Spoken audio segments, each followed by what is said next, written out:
Hey guys, I'm Pixel Dan and welcome to another installment of From Pixels to Plastic. You know, Sonic the Hedgehog is one of those classic video games that remains as popular today as it was back then.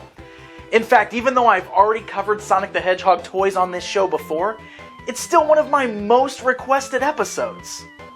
So since Sonic just recently celebrated his 20th anniversary, I thought it'd be a great time to take a look at some brand new Sonic toys that are in stores right now. That's right, Jazwares is actually producing a brand new line of Sonic the Hedgehog toys for the 20th anniversary. And the thing that really caught my eye is that they actually have toys based on these games. That's right, action figures of the Sonic the Hedgehog characters as they appeared from the original Sega Genesis games. So why don't we go ahead and check out a selection of some of those action figures and see how they hold up. To celebrate the 20th anniversary of Sega's mascot Sonic the Hedgehog, and to coincide with the release of the Sonic Generations video game, Jazwares has released this new line of 20th anniversary Sonic action figures. The line features an array of characters and designs from all eras of the Sonic games, with the dates of the game in which the figures are based printed on the top of the packaging. But the figures I want to focus on today are the ones based on the characters as they appeared in the classic Sega Genesis video games. Since these are the games that I grew up playing, the figures based on the characters from the early 1990s immediately caught my attention.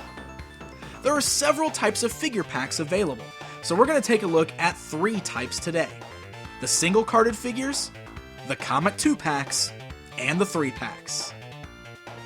Each of these figures are in the 3 3/4 inch scale and feature a design and deco that harkens back to those classic video games. So what are we waiting for? Let's dive right in and check them out. We'll start with the single-carded version of Tails from 1992. The packaging that the figure comes in is really cool.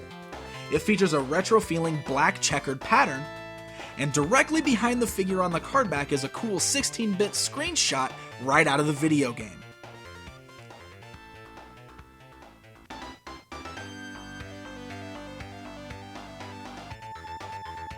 Outside of the box, the figure itself looks pretty great. The sculpt and the color seem to capture the perfect look of Tails from that era. Now, these tiny figures do include articulation, of course, but how good is it exactly?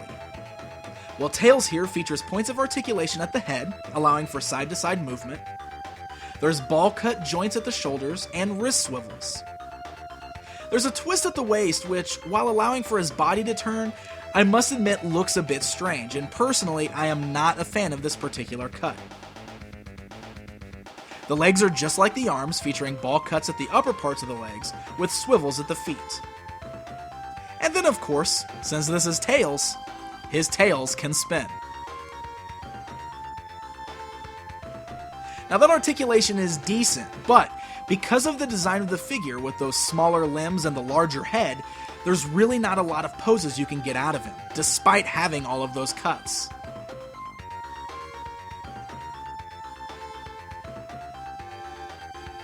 Now, as an added bonus, Tails includes a grabber, a small standard villain seen in the video games. I think including these really small common villains as extras with the single-carded figures is an excellent addition, and I'd love to see more like this across the board.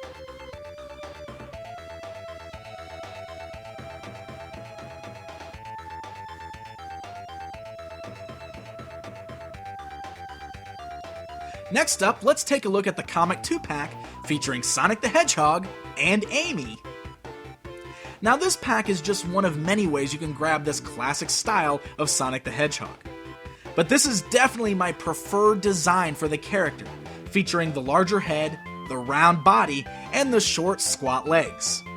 I prefer this style over the more recent, taller versions featured in most of the current Sonic video games.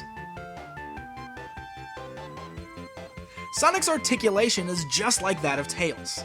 He still features that waist cut that I really don't like, along with ball-cut joints in the arms and legs. But he's got that same problem as well, in that there just aren't many ways you can pose him on your shelf despite having all of that articulation. Sure, you can pose him in a cool running stance, but Good luck getting them to stand up like that.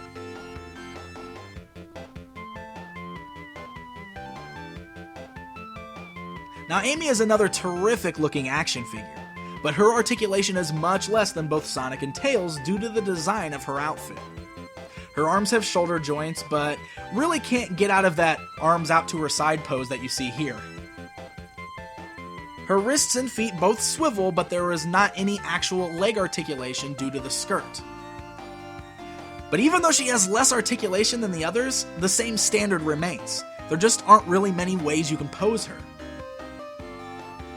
Now, despite the fact that you can't really pose them a whole lot and get them standing on your shelf, the fact still remains that both of these figures look really nice, and they pretty well match up perfectly with the designs of these characters as they originally appeared.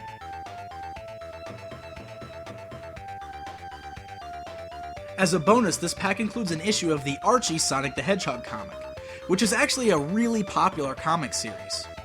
It's a great pack-in, especially since the cover resembles the classic Genesis game box art.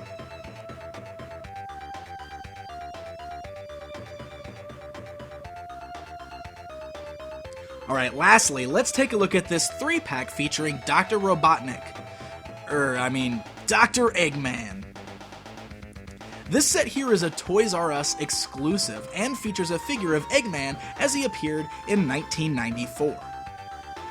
The packaging is very similar to the others, with that black checkered look and a cool 16-bit screenshot in the background. He also comes packaged with 2 egg robos at his side.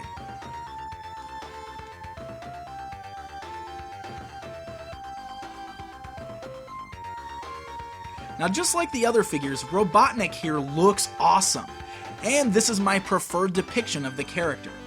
He's got that very round body, really skinny legs, and small head with a giant mustache.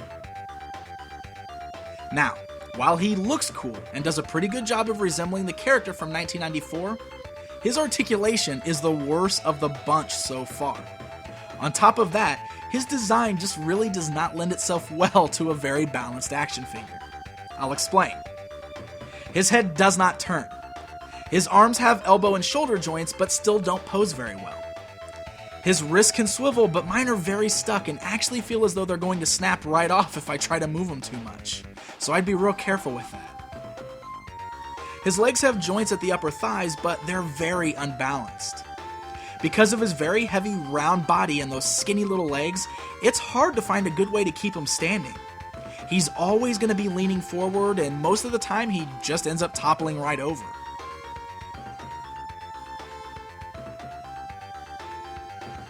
Now his egg robos are even worse than he is. They look neat, but the only articulation they have is standard up and down motion in the arms. There is absolutely no articulation anywhere else in the body, even in the legs. And because they are so top heavy due to those heavy jetpacks they're wearing, they cannot stand up on their own at all. Trust me, I tried. There's just no way to position them. I would suggest using a figure stand of some sort, but the figures don't even have holes in their feet, so even a figure stand won't work out well.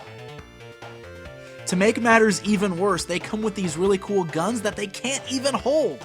Seriously, their hands are sculpted bigger than the actual handles of the guns, and there isn't any way to position those guns to stay in their hands. So these egg robos may look cool, but they are basically useless. And even though Eggman looks cool, this pack is a major disappointment.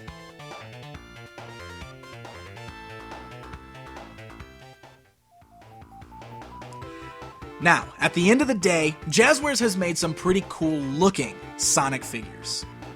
I love that we have figures based on the characters' appearances in the classic Sega Genesis video games, and I really wish we can get a lot more modern action figures based off of classic video games like this.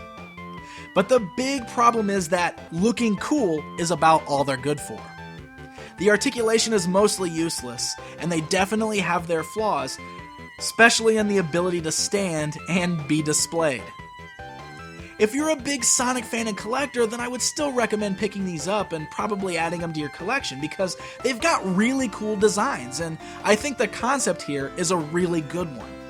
But if you're just a casual fan, you may actually be better off just picking up one or two that you really like, or, you know what, maybe even just passing on the line entirely. Jazwares made some really cool looking Sonic action figures, but they're definitely not the definitive Sonic action figures. Until next time.